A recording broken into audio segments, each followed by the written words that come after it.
তোর নাম তাহলে আব্দুল ফারুক না না? তোরা ভাই বোন কজন? তিন ভাই নিয়ে। তুই কি বড় না ছোট? আচ্ছা আচ্ছা। তোর বড় বোন কি করে?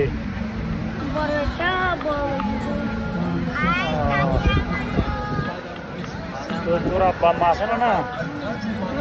তোর আব্বা আম্মা আছে না? তোর আব্বা কি করে? বোন মারে না?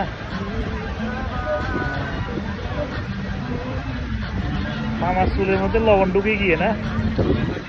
লবণ একটা পানি দিবারিতে।